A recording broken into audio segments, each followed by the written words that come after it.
بسم الله الرحمن الرحيم. الرحمن علم القرآن، خلق الإنسان علمه البيان.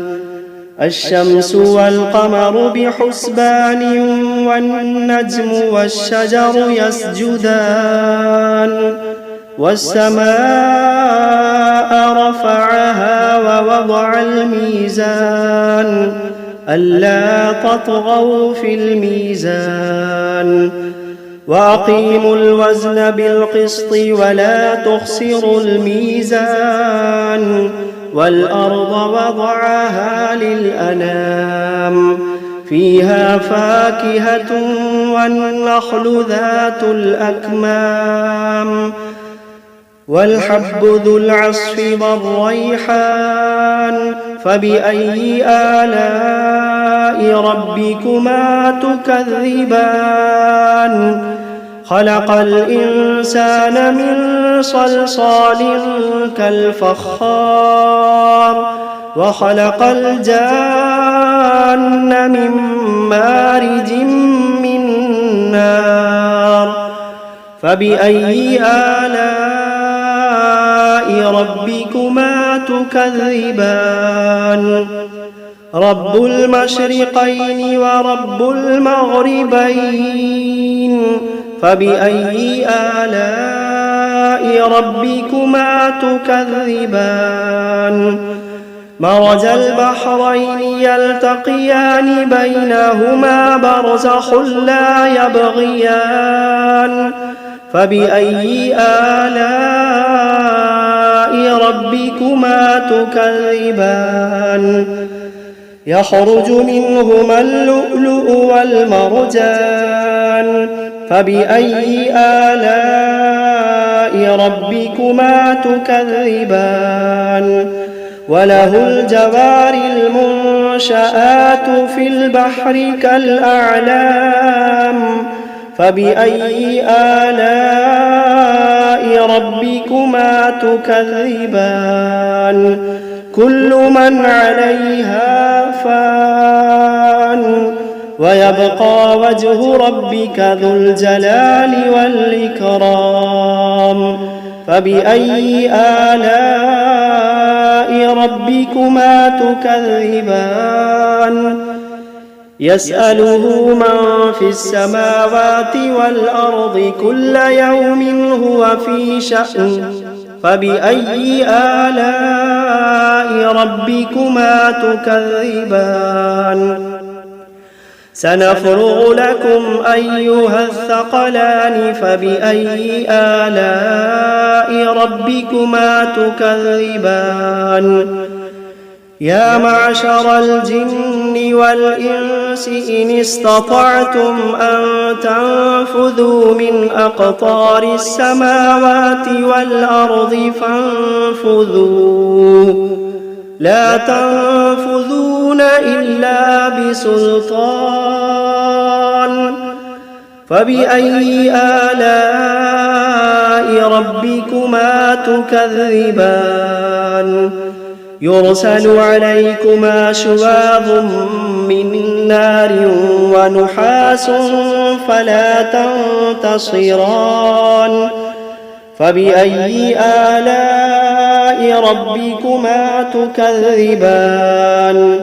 فإذا انشقت السماء فكانت وردة كالدهان. فبأي آلاء ربكما تكذبان؟ فيومئذ لا يسأل عن ذنبه إنس ولا جان. فبأي آلاء ربكما تكذبان؟ يعرف المجرمون بسيماهم فيؤخذ بالنواصي والأقدام. فبأي آلاء ربكما تكذبان؟ هذه جهنم التي يكذب بها المجرمون يطوفون بينها وبين حميم آن فبأي آلاء ربكما تكذبان ولمن خاف مقام ربه جنتان فبأي آلاء ربكما تكذبان ذواتا أفنان فبأي آلاء ربكما تكذبان فيهما عينان تجريان فبأي آلاء ربكما تكذبان فيهما من كل فاكهة زوجان فبأي آلاء ربكما تكذبان متكئين على فرش بطائنها من استبرق وجنى الجنتين دان فبأي آلاء ربكما تكذبان فيهن قاصرات الطرف لم يطمثهن إنس قبلهم ولا جان فبأي آلاء ربكما تكذبان كأنهن الياقوت والمرجان فبأي آلاء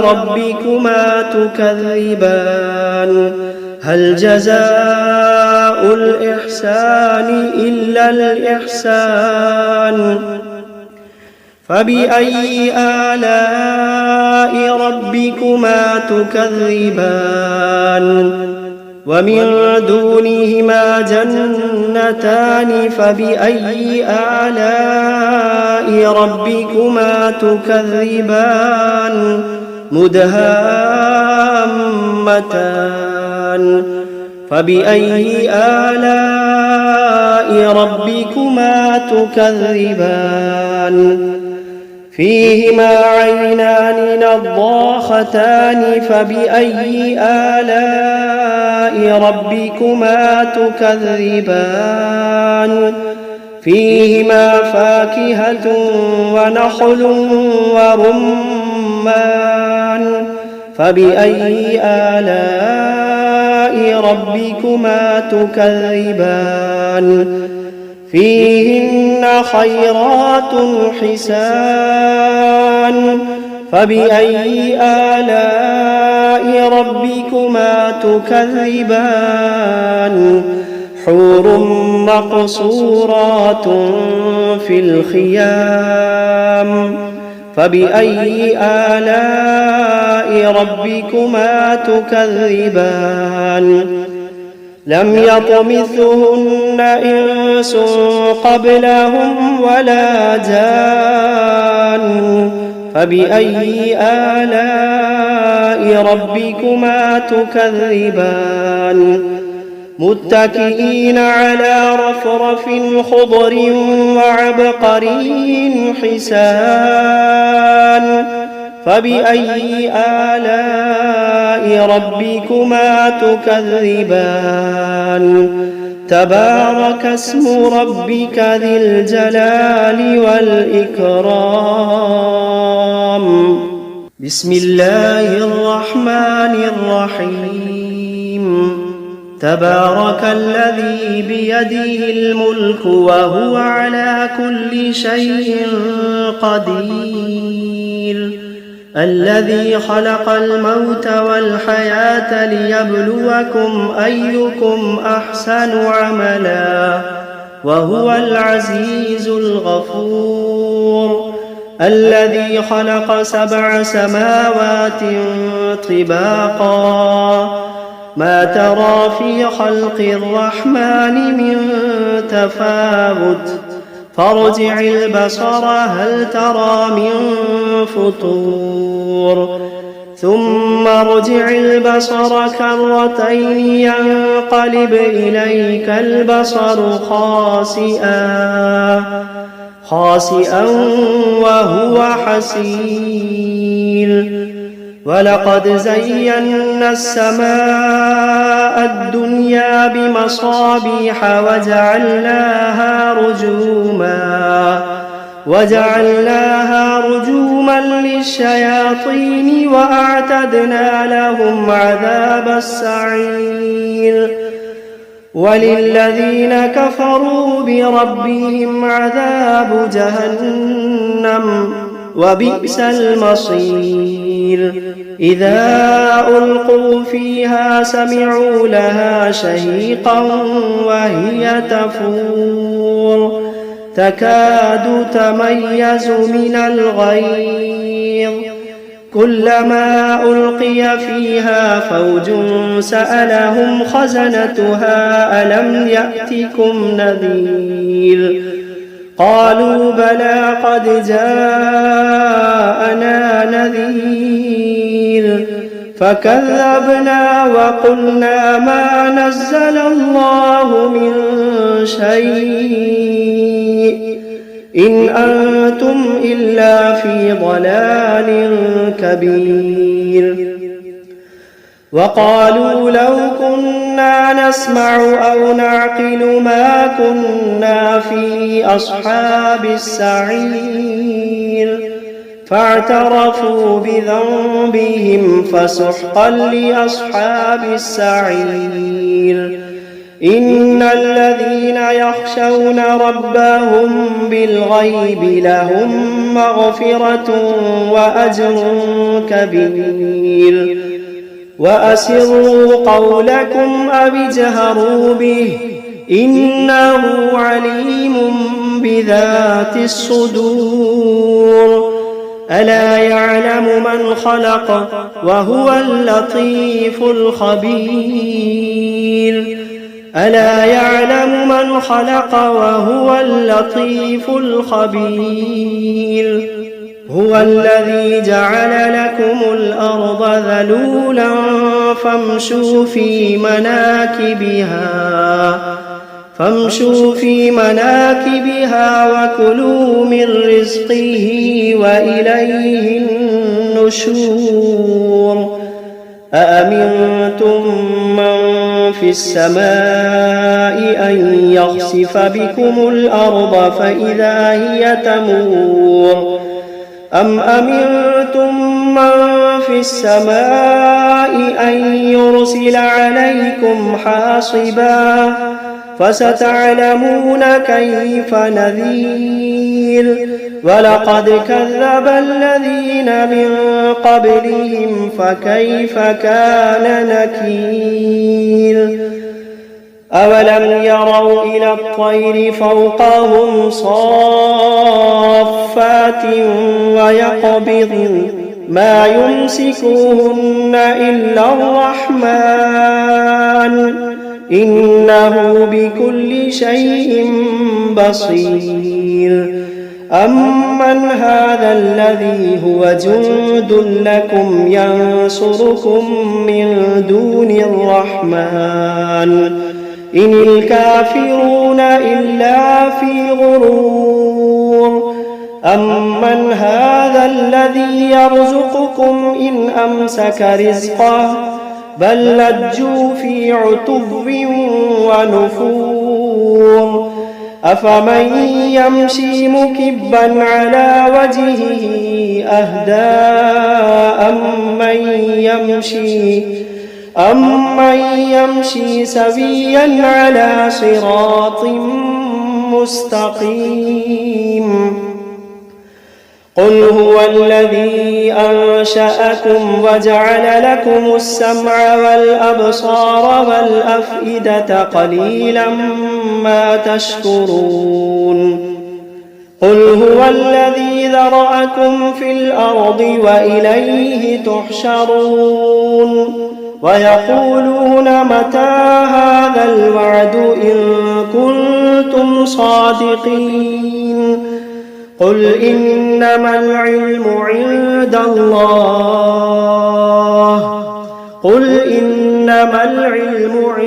الله وإنما أنا نذير مبين فلما رأوه زلفة سيئت وجوه الذين كفروا وقيل هذا الذي كنتم به تدعون قل أرأيتم إن أهلكني الله ومن معي أو رحمنا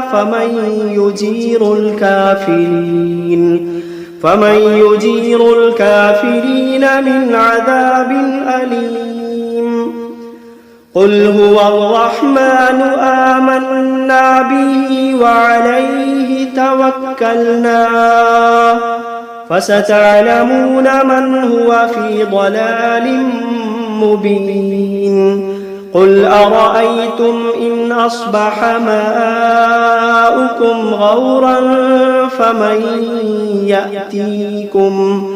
فمن يأتيكم بماء معين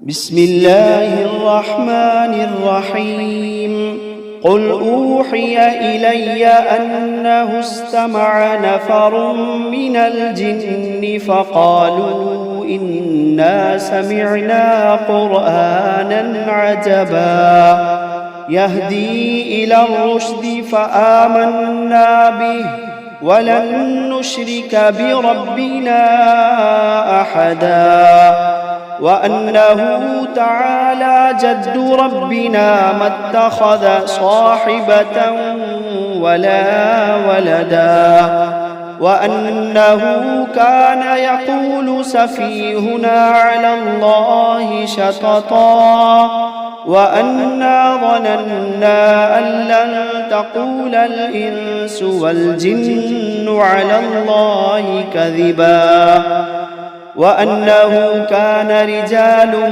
من الإنس يعوذون برجال من الجن فزادوهم رهقا وأنهم ظنوا كما ظننتم أن لن يبعث الله أحدا وأنا لمسنا السماء فوجدناها ملئت حرسا شديدا وشهبا وأنا كنا نقعد منها مقاعد للسمع فمن يستمع الآن يجد له شهابا رصدا وأنا لا ندري أشر أريد بمن في الأرض أم أراد بهم ربهم رشدا وأنا منا الصالحون ومنا دون ذلك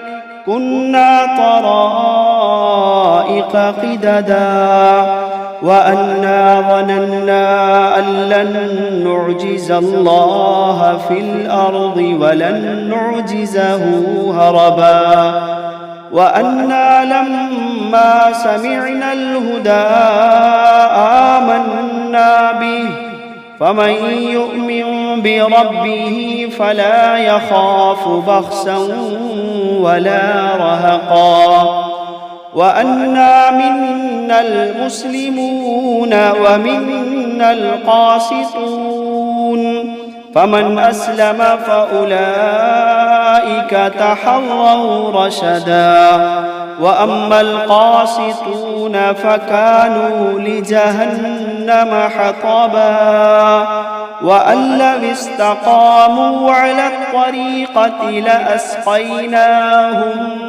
ماء غدقا لنفتنهم فيه ومن يعرض عن ذكر ربه يسلكه عذابا صعدا وأن المساجد لله فلا تدعوا مع الله أحدا وأنه لما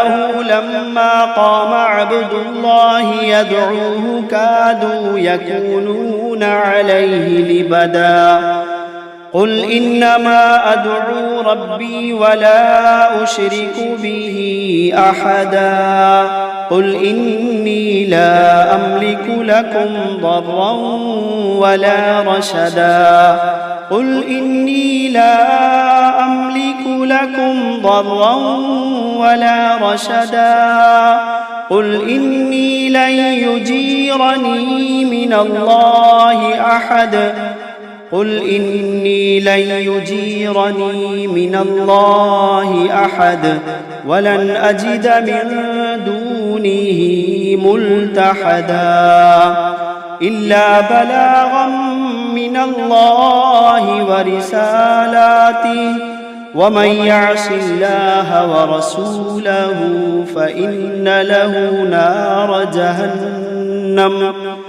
ومن يعص الله ورسوله فإن له نار جهنم خالدين فيها أبدا حتى إذا رأوا ما يوعدون فسيعلمون من أضعف ناصرا وأقل عددا قل إن أدري أقريب ما توعدون أم يجعل له ربي أمدا عالم الغيب فلا يظهر على غيبه أحدا إلا من ارتضى من رسول فإنه يسلك من بين يديه ومن خلفه رصدا ليعلم أن قد أبلغوا رسالات ربهم وأحاط بما لديهم وأحصى كل شيء عددا.